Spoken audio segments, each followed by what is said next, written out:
நம்பிக்கை இருக்குது. இந்த படம் வந்து மேஜர் திங் இஸ் ஒரு ஒரு ஆர்ட் ஒர்க்குக்கு வந்து முதல்ல வந்து ஒரு ஆர்டிஸ்ட்டுக்கும் ஒரு ஆர்ட் ஒர்க்குக்கும் ட்ரூத்ஃபுல்னஸ் தான் ரொம்ப முக்கியம். மிக முக்கியமான விஷயம் இன்றைக்கி இருக்கிற ஒரு நகர சூழலிருந்து ஒரு தென் தென் தமிழகத்தில் இருக்கிற ஒரு கிராமத்துக்கு போயிட்டு வந்த ஒரு உணர்வை படம் கடத்துது. அற்புதமான படம்.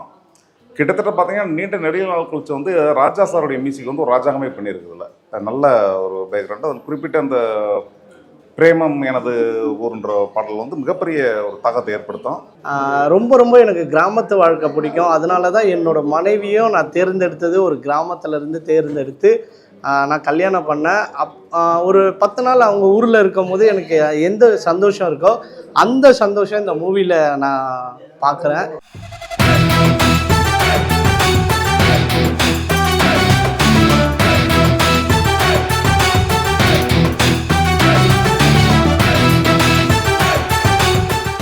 வணக்கம், நான் மருதூர் பேசுகிறேன்.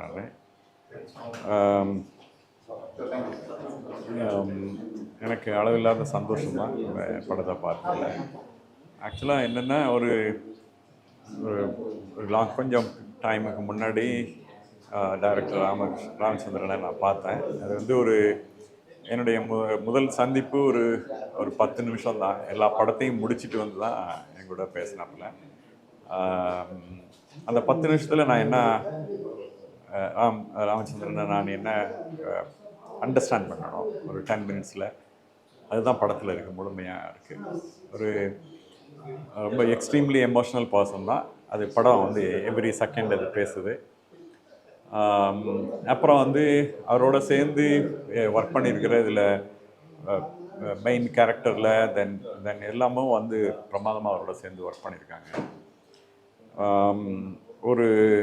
எனக்கு வந்து நானும் மதுரை மாவட்டத்தில் இருந்து இருக்கிறனால எனக்கு வந்து ஒரு நல்லா சொன்னால் வந்து 60s 60லேருந்து 65லேருந்து 70க்குள்ளே நான் பார்த்த வில்லேஜ் அப்படியே இருக்கிற மாதிரி நான் ஃபீல் பண்ணுறேன். அது வந்து எனக்கு இதுவரையில் சமீப காலத்தில் எனக்கு கிடைக்காதது தான். இன்ஃபேக்ட் அதில் பல்வேறு பகுதிகள் இருக்குது, அதெல்லாம் திரும்பியும் பேசலாம், நிறைய பேசுகிறதுக்கெல்லாம் இடம் இருக்குது. எனக்கு இன்னொரு 3வது படம், ராமச்சந்திரனுடைய 3வது படம் 4வது படம் வேறு இடத்துல இருக்குன்னு எனக்கு வந்து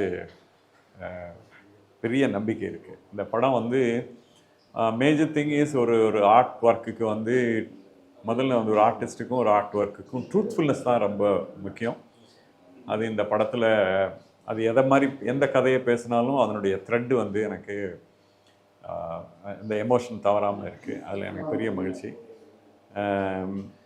ராமச்சந்திரனுக்கும் அவரோடு சேர்ந்து இயங்கி இருக்கிற அனைத்து கலைஞர்களும் என்னுடைய வாழ்த்துக்கள். வணக்கம், என் பேர் விசித்திரன், சுப்பிரமணியபுரம் விசித்திரன் சொல்லுவாங்க. சுப்பிரமணியபுரம், சிறுத்தை, இந்த மாதிரி படங்கள்லாம் நடிச்சிருக்கேன். வர 29ஆம் தேதி வட்டார வழக்குன்னு ஒரு படம் தியேட்டரில் ரிலீஸ் ஆகுது. நீங்கள் எல்லோரும் பார்க்கணுன்னு நான் கேட்டுக்கிறேன். டைரக்டர் கண்ணுச்சாமி ராமச்சந்திரன், என்னோடய டைரக்டர் தான் வரும். இதில் ஒரு நல்ல கேரக்டர் பண்ணியிருக்கேன். அதுதான் பெரிய சந்தோஷமாக இருக்கும். ஏன்னா நிறையா விஷயங்கள் இருக்குது, அதை கொஞ்சம் கொஞ்சமாக நான் பகிர்ந்துக்கணுன்னு ஆசைப்பட்றேன். நான் ஏன்னா இந்த படமான அந்த பாடல்கள் இளையராஜா சார் சொல்லவே இல்லை, ஒரு ஞானி, உண்மைக்கே ஞானி தான் அவங்க. என்னென்னா ஹீரோ சந்தோஷ் அந்த டூலெட் ஒரு படத்தில் நடிச்சிருக்காங்க. ரவீனா நிறைய படம் நடிச்சிருக்காங்க. இதில் ஒரு நல்ல கேரக்டராக அவ்வளோ அழகாக டைரக்டர் செதுக்கியிருக்காரு. அதுதான் ரொம்ப சந்தோஷமான விஷயம். வர 29ஆம் தேதி தேட்டரில் ரிலீஸ் ஆகுது. நீங்கள் எல்லோரும் பார்க்கணும். நன்றி, வணக்கம். வட்டார வழக்கு இப்போ தான் படம் பார்த்துட்டு வெளியே வரும். ரொம்ப ஒரு அழுத்தமான ஒரு படைப்பு. கதாநாயகனுக்கு மேலே வாழ்த்துக்கள். ஏன்னா ஒவ்வொரு காட்சியிலையும் வந்து அவ்வளோ மெனக்கெட்டு நடிச்சிருக்கிறாரு. அவரோட ஸ்டண்ட் சீக்வன்ஸாக இருக்கட்டும், எல்லாமே ரொம்ப ரியாலிட்டியோடு இருக்குது. மிக முக்கியமான விஷயம், இன்றைக்கி இருக்கிற ஒரு நகர சூழலிருந்து ஒரு தென் தமிழகத்தில் இருக்கிற ஒரு கிராமத்துக்கு போயிட்டு வந்த ஒரு உணர்வை படம் கடத்துது. குறிப்பாக அந்த வட்டார வழக்கை வந்து ரொம்ப அழகாக பதிவு பண்ணியிருக்கிறாங்க. ஏன்னா நாளுக்கு நாள் வந்து நம்மளுடைய வட்டார வழக்குகள் வந்து ஒரு கோவை தமிழாக இருக்கட்டும், இல்லை திருநெல்வேலியில் பேசுகிற தமிழாக இருக்கட்டும், இதெல்லாம் உருமாறிக்கிட்டே வருது. ஆனால் இந்த படத்தில் வந்து ரொம்ப ஆர்கானிக்காக அதை வந்து பதிவு பண்ணியிருக்கிறாங்க. ஒட்டுமொத்த படக்குழுவுக்கும் வாழ்த்துக்கள். நல்ல படம், மறக்காமல் இந்த தயாரிங்களை பாருங்கள். நன்றி. வட்டார வழக்கு ஆக்சுவலாக வந்து யதார்த்தமான மனிதர்களுடைய வாழ்வியலை அப்படியே பதிவு பண்ணியிருக்கு. ஒரு டவுன் சவுத்து தென் மாவட்டங்களில் வந்து இருக்கக்கூடிய வாழ்வியலை வந்து ரொம்ப பிரதிபலிச்சிருக்காங்க. ஹீரோவில் இருந்து ஹீரோயின்ஸு திருப்பி வந்து குறிப்பிட்டு அப்பா கேரக்டர் சொல்லுவோம். அப்பா கேரக்டர் வந்து ஆக்சுவலாக வந்து ஒரு மாடு விற்பனை பண்ணுறவங்க அவர் என்ன பாடி லாங்குவேஜ் இருக்கும் இந்த மாதிரிலாம் வந்து பெருசாக வந்து நிறைய மெனக்கட்டு பதிவு பண்ணியிருக்காங்க. ரொம்ப அற்புதமான படம். கிட்டத்தட்ட பார்த்தீங்கன்னா நீண்ட நெடிய நாள் கழிச்சு வந்து ராஜா சாருடைய மியூசிக் வந்து ஒரு ராஜாங்கமே பண்ணியிருக்குதுல்ல. நல்ல ஒரு பேக்ரவுண்டு. அது குறிப்பிட்ட அந்த பிரேமம் எனது ஊருன்ற பாடல் வந்து மிகப்பெரிய ஒரு தாக்கத்தை ஏற்படுத்தும். இந்த படத்தில் வந்து முழுசாலன்றது எனக்கு கொஞ்சம் வருத்தம் இருந்துச்சு. ஆக்சுவலாக வந்து இப்போ சேர்த்துருவாங்க. ஆக்சுவலாக நல்லா ஹிட்டு சாங் அது. இன்னொன்று வந்து ஒரு ஃபைட் சீக்வன்ஸ் ஆகட்டும், திருப்பி ஆக்ரோஷமாக பேசுகிறதாகட்டும், ஒரு கிராமத்தில் வந்து என்ன ஸ்லாங்கில் பேசுவாங்க தென் மாவட்டத்தை பொறுத்த வரைக்கும்ன்றது வந்து கரெக்டான பதிவாக பண்ணியிருந்தாங்க. இந்த படம் பார்க்கும்போது நம்ம அந்த தென் மாவட்டத்திலே ஒரு ட்ராவல் பண்ணி ஒரு 1 வீக் 10 days கூட இருந்த மாதிரியே வந்து அந்த ஃபீல் இருந்துச்சு. ஆக்சுவலாக ஒரு நல்ல மூவி. இந்த மாதிரி மூவிஸ்க்கெல்லாம் வந்து நம்ம ஆடியன்ஸு நம்ம ரசிகர்கள் வந்து சப்போர்ட் பண்ணாதான் வந்து சின்ன படங்கள் ஜெயிக்கும்.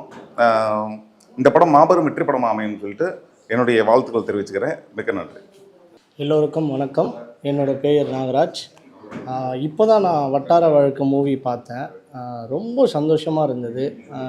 தென் மாவட்டங்களில் நடந்த ஒரு கலாச்சாரம், அதாவது நம்ம இப்போது இந்த சூழ்நிலையில் நிறைய கிராஃபிக்ஸு நிறைய விஷயங்கள் நம்ம பார்த்துட்ருக்கோம். அது மூவியாக இருக்கட்டும் எதுவாக இருக்கட்டும். ஆனால் நேச்சுரலாக நிறைய விஷயங்கள், அதாவது கிராஃபிக்ஸ் இல்லாமல் ஒரு கிராமத்தில் என்ன நடக்குது, ஒரு நிறைய இப்போ வந்து மண்பானைகள் இல்லாமல் நிறைய வந்து இப்போ வந்து நம்ம பார்த்துட்ருக்கோம். அந்த மண்பானைகள்லாம் அந்த மூவியில் பார்க்கும்போது ரொம்ப சந்தோஷமாக இருக்குது. அதே மாதிரி எனக்கு இந்த மாதிரி நேச்சுரல்னால் ரொம்ப பிடிக்கும். இப்போ இந்த மூவி பார்த்தோம், சார் ஒருத்தர் சொல்லியிருப்பார் ஒரு 10 days ட்ராவல் பண்ண மாதிரி இருக்குது அப்படின்ட்டு. கண்டிப்பாக இந்த மூவி பார்த்துட்டு வெளியே வரும்போது உண்மையிலே ஒரு கிராமத்தில் இருந்த ஃபீல் தான் இருக்குது. ஸோ ரொம்ப சந்தோஷமாக இருக்குது. லாஸ்ட்டாக மூவி முடிச்சுட்டு வெளியே வரும்போது ஒரு ஃபீலிங்கோடு தான் வந்தேன். சந்தோஷாரம் அவங்க ஹீரோயினியும் வந்து இறந்துடுறாங்க அதில். அது ரொம்ப கண்கலங்க வைக்குது. அப்புறம் வந்து பார்த்திங்கன்னா உங்களுக்கு ஹீரோவோட அப்பா ரொம்ப எக்ஸலண்ட்டு, சூப்பராக நடிச்சிருக்காரு. எனக்கு ரொம்ப பிடிச்சிருக்கு. கண்டிப்பாக இந்த மூவி சப்போர்ட் பண்ணுங்கள். ரொம்ப எனக்கு கிராமத்து வாழ்க்கை பிடிக்கும். அதனால தான் என்னோடய மனைவியும் நான் தேர்ந்தெடுத்தது ஒரு கிராமத்துலேருந்து தேர்ந்தெடுத்து நான் கல்யாணம் பண்ணேன். ஒரு 10 நாள் அவங்க ஊரில் இருக்கும் போது எனக்கு எந்த சந்தோஷம் இருக்கோ அந்த சந்தோஷம் இந்த மூவியில் நான் பார்க்குறேன். இப்போ இந்த விஷயம் ஏன் பதிவு பண்ணுறேன்னா, என்னோடய மனைவி வந்து அந்த ஒரு இதில் தான் நானும் தேர்ந்தெடுத்தேன். ஒரு கிராமத்தில் எப்படி இருக்கும், அந்த கலாச்சாரம்லாம் எப்படி இருக்கும் அப்படின்ட்டு நான் தேர்ந்தெடுத்து லவ் பண்ணி நான் மேரேஜ் பண்ணேன். இப்போ வந்து பார்த்திங்கன்னா எனக்கு ரொம்ப சந்தோஷமாக இருக்குது இந்த மூவி பார்க்குறது. என்ன பேசுகிறதுன்னே தெரியல. கண்டிப்பாக இந்த படம் வெற்றி அடைய எல்லாம் வல்ல இறைவனை வேண்டிக் கொள்கிறேன். இசைஞானி இளையராஜா சார் வந்து சொல்லவே தேவையில்ல, வேறு லெவல் மூவியை பாருங்கள். கண்டிப்பாக